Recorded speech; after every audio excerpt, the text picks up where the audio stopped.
the premise of his claim is sort of, I think, slightly dodgy because, the Labour manifesto said very clearly which taxes it would increase, and they've already done them. Things like raising taxes on private schools, non-doms, windfall tax on energy companies. It did say, yes, it wouldn't increase taxes on income tax, VAT, or national insurance.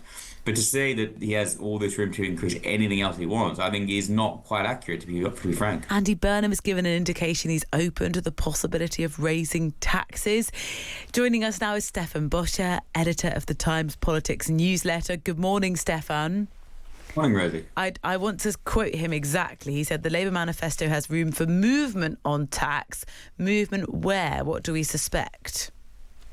Well, in his mind, it has movement for a greater taxing of wealth and less taxing of work, or at least a more of a shift onto taxes where the sort of focus is, for instance, taxing capital gains, taxing property, taxing people's assets, basically, and what is considered unearned income instead of earned income, to try to find money for public services, maybe even find tax breaks for lower and middle class, lower and middle earning people, and also try to find tax breaks for high streets. One of the things which he's actually already promised is a tax cut for pubs and other high street businesses, which will be paid for by higher taxes on warehouses owned by tech companies. But I think the premise of his claim is sort of, I think, slightly dodgy because, the Labour manifesto said very clearly which taxes it would increase, and they've already done them. Things like raising taxes on private schools, non-doms, windfall tax on energy companies. It did say, yes, it wouldn't increase taxes on income tax, VAT, or national insurance. But to say that he has all this room to increase anything else he wants, I think is not quite accurate, to be frank. Yeah, he finds himself, exactly as Rachel Reeves did, hemmed in by the manifesto. And interestingly, Stefan, we don't know who his sort of like sidekick in chief, the Chancellor, is going to be. He was asked yesterday, has he decided who would be his Chancellor? And he said, I haven't made those decisions, and deliberately not. Is that puzzling? He's going to be Prime Minister, we expect, in less than 3 weeks. Well, I think that, to be fair to him, I don't think that he necessarily should be, forced into announcing it before he has to announce his whole cabinet. And I think these things are really, there's a lot of moving parts because whoever he chooses as Chancellor, then it also will affect every other decision he makes in the cabinet. It will have a trickle-down effect. So, for instance, if he chose Ed Miliband, that will, affect the balance. It means he probably has to have more moderate people in great office of state. If he chooses someone else, he has to work out where to put Ed Miliband because he will be really kick off if he doesn't get Chancellor. So it is a fine balancing act, and it is an act of great political, it's a great act of a political showmanship for his first acting government. So I understand why he wants to hold off doing this until he's actually in place. Yeah, talking about how he felt about the fact that some Labour figures were quite clearly pitching for cabinet jobs, Andy Burnham said, people are entitled to put their case, but I think it's really important that firstly, people understand what's being proposed here and then consider what their contribution to delivering that new direction for the country might be. That suggests there is maybe a clearer definition at this point of what Andy Burnham wants to do with the country.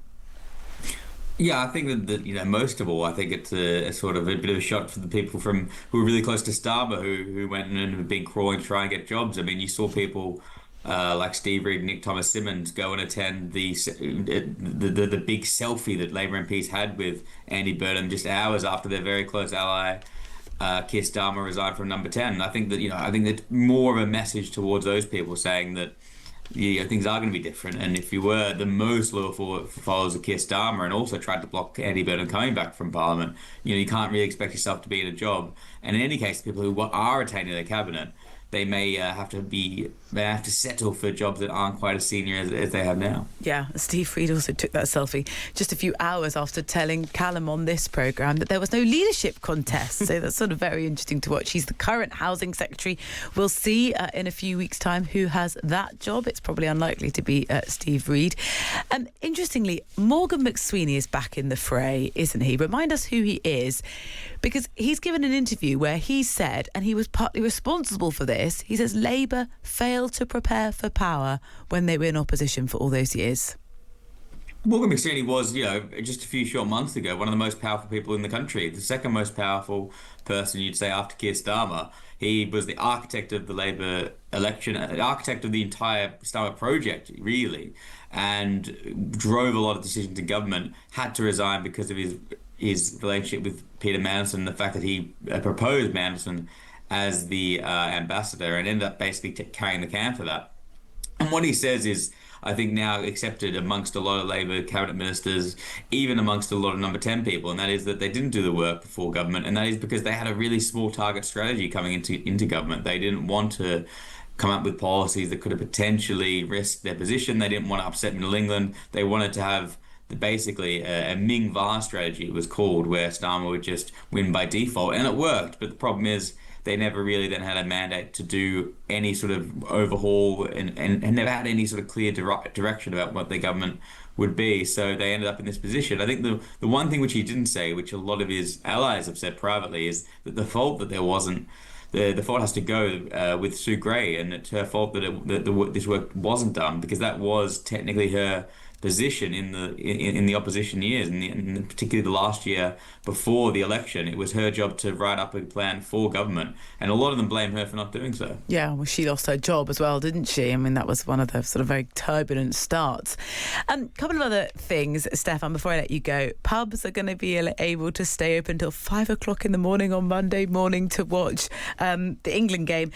How did that happen? It's evidence, isn't it, that if you want to, in this specific case, you can change the law pretty quickly. Simple decision, surely. But I couldn't believe that the first instinct yesterday was not to do it. And they said that poor Kate did, and they said that poor Kate did, and to say, oh no, we're not going to do that. And then, a surprise, an hour later they U-turned on it. I mean, I know that they're a zombie government, but you'd think that someone has some sense. Like, just say the pubs can open, ram it through Parliament. They can basically do it without even having a debate. You can have legislation that everyone just nods through. They got there in the end, which is, I think, a good metaphor for this government. Yeah, that's what's going to happen a little bit later today. And so those pubs will be preparing. We're going to talk to some pubs later, because it might not suddenly be that straightforward. You've got staff to pay to do that workout if where you're living is going to be somewhere where people are prepared to turn up at 1 o'clock in the morning. We'll see a little bit later.